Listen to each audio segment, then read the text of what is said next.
So the scene I found particularly interesting was one where this woman, the journalist, goes to the sheikh and says, well, I see you set up in the open air to take marriages and register them. Why do you do that when people can register civil marriages with the Iraqi government as they do? And he said, well, at the end of the day, Sharia law trumps secular law. We're here to ensure that anybody who comes to us is engages in a halal relationship. So this is particularly in the context of temporary marriage. So whereas they might be boyfriend and girlfriend, what we ensure is that they have a brief period that they're allowed to engage in sexual intercourse before it ends. And it got me thinking about, you know, the role of these people and what purpose do they perform. Because of course, when you look at the Quran and the verses about marriage, all it talks about is marry those of you who are single, marry the slave women as they were back then, basically marry suitable women you're compatible with. So there's absolutely no role in the Quran for any sort of sanction or seal of approval from a sheikh on which marriage depends. And if you think about it, the idea of unlawful sex is a very Christian one. The idea that premarital sex is unlawful, and to my mind, it shows a sort of cross-contamination with those ideas, with those that have seeped into Islam, so that the sheikh therefore presents himself as somebody who can make something that is unlawful. And in the program itself, you can see that attitude mutate into something more sinister, whereby sheikhs are saying, okay, sex with a 9-year-old might be distasteful, but I can make it lawful just by, saying, do you so-and-so takes you so-and-so, and there we are. And of course, also in the program, there are instances of forced marriage, of a man going up to a divorced woman and saying, oh, the sheikh's married you to me, you have to have sex with me now. So it's basically legalised rape, if you like. So my point is that when you look at the Quran, when you look at the verses, what it shows is that there's it's a very fluid action. The action of getting married is a process, organic process, if you like. It doesn't, depend at any point in time on getting a piece of paper saying you are now married. It's about the nature of the relationship between the man and the woman, of them finding they're compatible. Remember, of course, the word zawj means opposite. It means partly, as well as partly means your counterpart, your companion. All these words are sort of wrapped up in the concept, and it's got absolutely nothing to do with what a piece of paper may or may not say. So, I think although the program has caused quite a bit of a stir, quite a bit of controversy, I think it's shone a light on a particular aspect of relationship in Islam which need looking at, and which we're looking at again, because they certainly are radical, particularly when the idea of sex before marriage, premarital sex, is a really prevalent one, and one which I'd say causes problems between couples. When they approach each other for the first time, they see each other as unclean, as unhealthy, and that in my, you have to think about whether those attitudes that are being ingrained into us cause damage in the long run. So this gives us a lot of food for thought. So by all means, watch the program if you can. It's there on the internet now. Make your own minds up about it, and let's see what we can draw out of it. That's as well as negative, positive as well. So that's my introduction. There may be questions to ask, there may be issues to explore. So I'm open to the floor on that. Okay. Assalamu alaikum wa rahmatullahi wa barakatuh, brother. Assalamu alaikum assalam to you. First of all, may I say, in the name of Allah, beneficial of Muslim, I praise you to Allah. and we thank Allah for sending Prophet Muhammad, peace be upon him, and his holy Ahlul Bayt. I would like to say first of all that I find this particular topic very enlightening, very disturbing, and also as well one which I feel is very timely, as you mentioned. Picking up on some of the things that you were talking about, you spoke of long-term damage and fallout that this program has had, this very detrimental program, not just against Shias, but also it was generally against Muslims. It seems to be an attack on Muslims generally. What would you say has been the fallout? Well, there have been letters written, there have been attempts to have the program shut down. Those have been unsuccessful. As I said, it's there, you can still watch it if you want. People have said it will encourage the next Shia genocide. While I think certain members of the community are entitled to be worried, I think when you balance it all up, I think it's important for us to be able to shine a light on these areas and root out these practices. Because I should say straight away, of course, that the idea of having or allowing sex with underage children has been condemned in its entirety. I think whoever's commented on the programme has said, well, I must say straight away that in no way do we condone sex with such young girls. What we do have a problem is the way that it's been we're tarred with that brush, that just because one or two clerics are behaving in this way, that we almost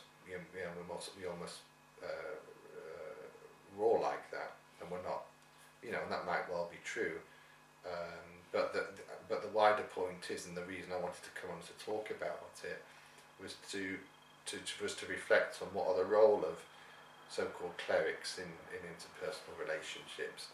In my view, I don't think there is a role for them at any level, unless they become qualified counsellors and can train themselves to get couples together. That'd be great. But I don't think that many of them are at the stage where they have those life skills, where they have the training to do that sort of work. They're eventually, essentially religious hermits, a lot of them, who've locked themselves away in an ivory tower. And it's time for them, if they see themselves as serious in terms of assisting with interpersonal relationships, for them to think seriously about how they can help couples who are going through a difficult time or want to get back together. Yeah, they can have a positive role, but at the moment, they're just gatekeepers for practice, which I say is outdated, damaging, all the rest of it. Fantastic answer. In terms of, you made an excellent point, I believe, when you mentioned that marriage is really between a man and a woman, and it's for them to define what it is. The Quran doesn't really go into too much detail, apart from, as you said, the word zawj, which can mean mate and pairing. We know in the Quran, Allah mentions the sun and the moon being pairs. When He mentions, different forms in nature and being pairs. So a mate, it can be anything that is a complement to you, and perhaps helps to bring out a potential in yourself. Do you feel that these scholars, these mujtahids, do you think that they're more damaging? Do you think they're more damaging to the concept of marriage in Islam, in terms of what they represent in terms of the culture, or do you think there's any Islamic credence in what they come with? Because obviously, someone watching this video might think, well, he's so good about what he's saying, but isn't this in Islam? Now, for example, when we saw Shamima Begum, when she said she saw heads in bins, and when they asked her, does she condemn ISIS? Her point was, well, I can't really condemn them because what they were doing was Islamic. She didn't seem to understand the difference between fascism, racism, and culturalism, and she seemed to think it was Islam. So, is there anything in what these people were saying and doing in terms of being able to rape a child at 9 and being able to facilitate this kind of prostitutionary, pimping thing and using Islam? Is there anything within Islam that justifies that for someone who's not Muslim, who might think it is, or would you say that it's not Islam? It's actually a cultural practice or a particular historical concept? And if so, what is your justification to say there is a difference? Well, earlier on I described it as having its roots in a Christian practice. So the idea that human beings are born sinful, and sex and sinfulness is are very tightly enmeshed in all world religions, or in all in a lot of faiths. But I think the real power of Islam, in my view, is to be able to separate out the idea that sex is not inherently sinful, because the animal kingdom has developed as a result of procreation, but what is forbidden is stuff at the margins, so rape, so non-consensual sex, basically, essentially sex with a 9-year-old. How can you possibly describe a 9-year-old as being a mate or a partner? If you think about that logically, there's no way in 100 years that any 20, 30, 40 could be said I was compatible with somebody of that age. So it must be it's a very warped mindset, I would say, to say, well, because a sheikh has told me it's okay, therefore I'm allowed to have sex with a 9-year-old. What of those who would say that the Prophet Muhammad, peace be upon him, had sex with a 9-year-old? Well, and they say it's Islamically justifiable. Then you look at the more modern scholarship on that, and look at the timeline. So from what people have done it, haven't they? Compared the age of Aisha with that of her sister at the time of the Hijrah, and basically the long and short of it is that the youngest she could have been was 18, maybe even a bit older than that, and certainly not 9. And all the sources that say she was 9-year-old or 6-year-old or whatever are all fabricated. So it requires individuals, Muslims and non-Muslims, to investigate for themselves and to challenge these preconceptions. Because a hell of a lot of preconceptions, it's like unwrapping an onion. It's you think you've got the essence of it, and there's still more to uncover. That's the benefit of being a Muslim. You'll be progressing and unraveling things all the time. But once you've made that level of research and say, well, actually Aisha was older than she was depicted in the Quran, then you're getting closer to the real issue about what marriage means and what compatibility means, and who your life partners are supposed to be. Excellent point there again, because your point you were making was that there's no way a 9-year-old would have, which in Arabic is called balag, or have the maturity or the capacity to be a fully complement an adult male, for example. Yes. Yeah. Marriage equals consent. There can't be any consent without marriage. But it also doesn't require this additional layer of approval or some sort of legal sanction being placed on that relationship, which is what I think creates a lot of problems and potential damage in that relationship before it's had a chance to develop. It takes away the fitra, the natural state of that relationship, that human relationship, I think. What would you say to people then that would say, in terms of the temporary marriage thing generally? Would you say that what about those who would argue that the whole concept of a temporary marriage itself is immoral or questionable, or and for these particular groups, the Shiite groups, to practice it? Obviously, we know that the Sunni have earthly marriages and different forms are similar to this. Yeah. Do you think that the actual the two things I'm going to say is, would you say that anal sex with a minor is immoral on any grounds, irrespective, or is that a delicacy or a particular penchant that can be derived between two consent. Well, one's a child, isn't it? But this idea of virginity. This is what I want to get as well. The idea of virginity. So basically, what's your views on virginity in terms of what you think Islamically that's about, or culturally, also as well the temporary marriages that are more immoral things. Because people watching this video might think, well, marry someone for a certain amount, that's insane anyway. Whether it's anal, whatever they're doing, it's children, and so they might think Islam is disgusting because there's children involved. There's this temporary marriage thing going on, and then there's anal sex.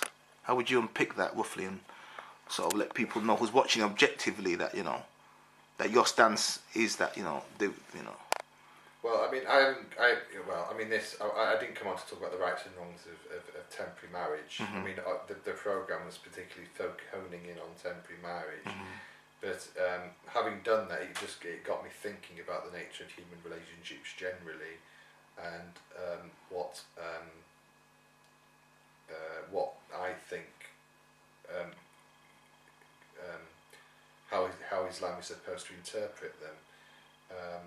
I just said now marriage equals consent. You can't have consent without marriage. So I suppose logically, from a point of view, temporary marriage, there's no reason if you consent to a temporary marriage that shouldn't be allowed, because you've got to take you back to first principles again and say, well, if sex isn't in its nature unlawful, then it shouldn't be unlawful for you to have a temporary marriage that you can withdraw from later.